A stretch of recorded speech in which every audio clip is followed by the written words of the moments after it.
for a new NPA head, and it's entered a key public phase. So the advisory panel, chaired by Justice Minister Mamoloko Kubayi, will begin 2 days of open interviews. We've got these 6 shortlisted candidates for NDPP, so it's a critical appointment because, as many of us know by now, the new NDPP shapes the country's fight against crime and corruption beyond Advocate Shamila Batoye's tenure. Let's talk about the strength of the candidates and the big questions the panel must ask, what the choice means for the rule of law. Let's bring in Dr. Suhayfa Bhamjee, who's Senior Lecturer at the UKZN School of Law. Suhayfa, it's lovely to have you on the program as always. Thank you for being with us this early. So you've written extensively, you've got some strong views about the appointment of the next NDPP. This is the country's chief prosecutor, you say, rather than a corporate CEO. So let's look at these 6 candidates. I've mentioned 2 of them already. They are insiders. And then you've got these global anti-corruption figures. You've got Hermione Cronje, Xolisile Kanyile. Do you believe that this pool truly offers the diversity of prosecutorial expertise, independence and credibility that is needed to restore the NPA? Yeah, so that's a great question, because what you haven't said in the way you've listed the lineup is executive experience or managerial experience. And I think that does, what the list of the candidates do show is that there's a heavy weighting towards sort of executive and institutional. Many candidates are from within the structure of the NPA itself, and others bring something completely different. Not that as a collective, they don't necessarily have prosecutorial experience, but I think one of the key drivers are the 3 things actually that you mentioned, absent of what a CEO would do. And I think that that's very important given the types of things that have been emerging and the types of discussions that have been emerging on the news through the various panels and interviews and commissions, etc. And also conversations we're having with families, our own families, around dinner tables, or when we're standing at taxi ranks or at the office water cooler. So the questions you're asking are the questions that I'm asking myself. And I know that the people I speak to in very many circles are also asking, what is it that we want or need? But you're capacitated differently, right, Suhayfa, given your experience and your understanding of the way this institution operates, to provide the answers to those questions, hopefully. So let's go into some of the themes we've just been highlighting, that they need to have legal and constitutional leadership, not corporate-style management as such, which should be at the center and should really kind of center their appointment. What are the 3 non-negotiable strengths, Suhayfa, that the next NDPP must demonstrate to be able to steer the NPA through the crisis of both public trust and a backlog of state capture cases? So I think it's very simple and very complicated all at the same time. And if we look at what the constitutional mandate of the NDPP is, it's to prosecute without fear, favor, or prejudice. There's your top 3. It all comes down to how we define that. And to me, it is about demonstrating trust from a track record, demonstrating again from a track record, being able to give pushback or stand up to elements of or incidents of pushback or interference. And obviously the runnings and workings of what being a prosecutor is about, I think that's also very important. So you do want someone with a very thick skin, a backbone, and someone who's not going to succumb to political interference. Very important, that political interference piece. I was commenting with colleagues because, we've covered, as journalists who've covered, news in this country for over 2 decades, for example. We've seen many NDPPs come and go, not serving out their term. So, Shamila Batoye is in a unique position there in having stayed the course, but not without controversy. And we'll circle back to her and what we're hearing out of the Nkabinde inquiry this, over the last couple of days or so. But, there have been years of capture, I think, burdening the NPA, uneven performance, and we can cite a couple of cases in that regard. What type of candidate is best placed to lead right now? Somebody who understands the institutional weaknesses because they're working from the inside out, or someone who could potentially be an external reformer, someone such as the kind who might have that global anti-corruption experience but not have as many courtroom hours? Yeah, so for me, I think at this stage, I think you want someone external coming in. I think, one of the commentators spoke about a poison chalice, that whoever takes up this role is drinking from the poison chalice. But if you have been part of the chalice, I think your potential, I suppose, for being poisoned is much more than someone coming from the outside in.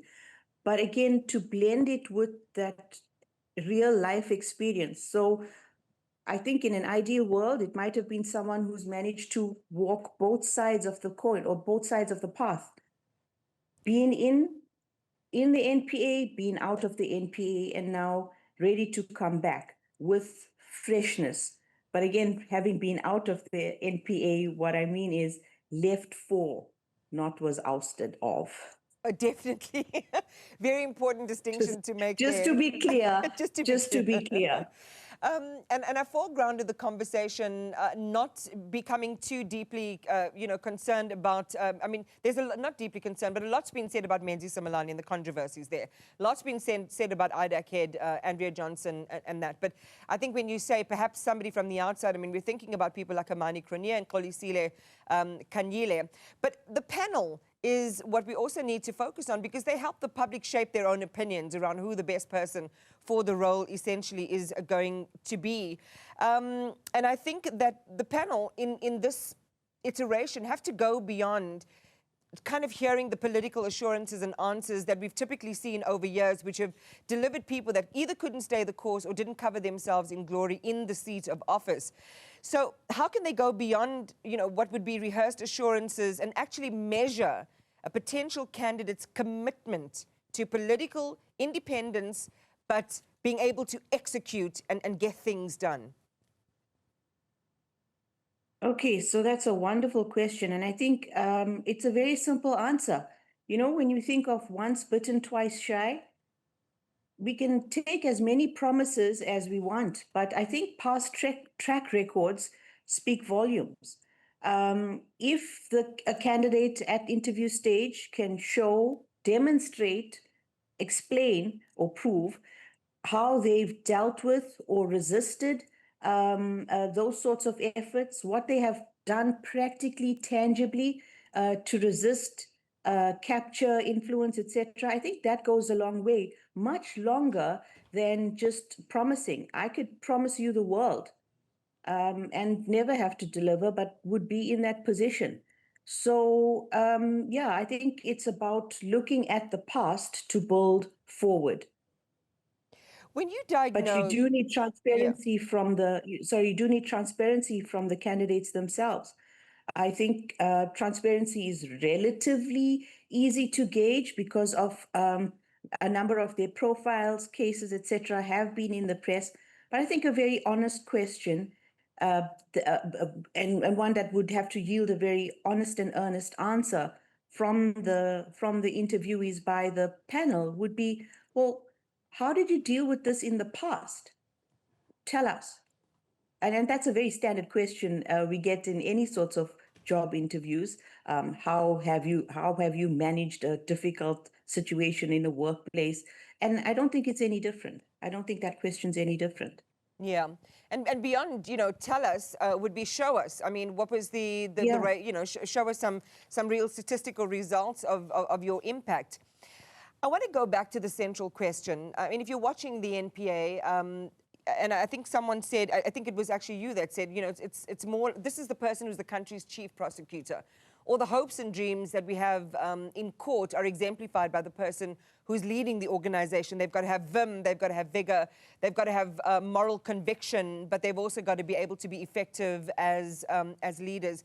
When you look at things that I've already mentioned, case backlogs, accusations around being compromised in terms of, executing their prosecutorial roles when it comes to corruption and bribery and things like that, or simply not being fit for purpose. How would you encapsulate some of the key issues that the NPA is sitting with today that someone new is really going to have to roll up their sleeves and deal with? Okay, I'm going to take you back a bit, Iman, in what you said. You said fit for purpose. And I think that's very, very important, first of all, for the panel to determine what the purpose of the NDPP is. We have an idea as citizens, you certainly have an idea from all of the discussions that you've had. What is the NDPP supposed to be doing? And if the panel can recognize, if they want an executive manager, then that's what they're going to be looking for. But if they want a reformer, a doer, a shaker, then that's what they're going to be looking for. So when we talk about fit for purpose, yeah. And then what would and then what would some of those for you, some of the central issues that do need the reforming, the shaking up in the NPA? Well, I think there's got to be reforming if we work from immediate goals upwards. Immediate goals, we'd want to see more movement when it comes to these high-profile corruption cases. We want to see more than just investigations, protracted trials. We want to see, as a citizenry, we do want to see some finality, and we do want to see some end goal in sight. So certainly that. The second thing also in relation to, so the NDPP is in charge of the entire of the criminal justice system, if you will. And that also means prosecutions at more lower crimes, if you will. We want to see regarding murder, rape, robbery, housebreaking. We would also want to see those sort of statistics improving. So a holistic view and a holistic approach. From a practitioner side, what we want to see is development of prosecutorial policies for rollout amongst the various deputy NDTPs and their districts and regions, etc. You know, define terms and some way to work out more better working with the police services as well, so that evidence is handled properly, your prosecutors themselves are trained properly and sensitively to deal with these matters and bring trials to fruition and to the end, but not on technicality, on solid law and evidence.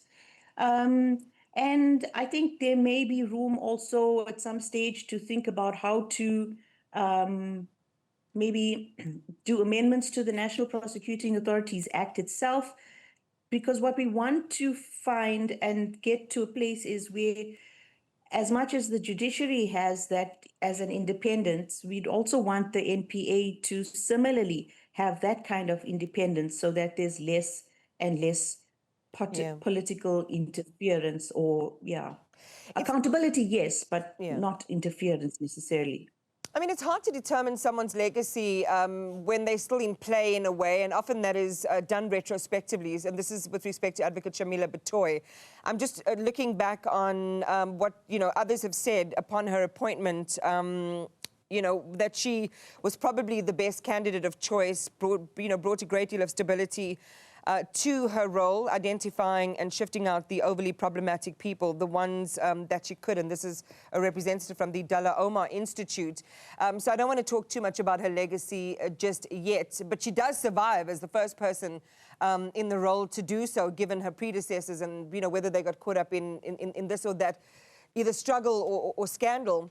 What would be, though, one of the red flags for you after the appointment of the next NDPP, which would indicate to you that the wrong person has been appointed? Sure, now that's a really tough one, a red flag.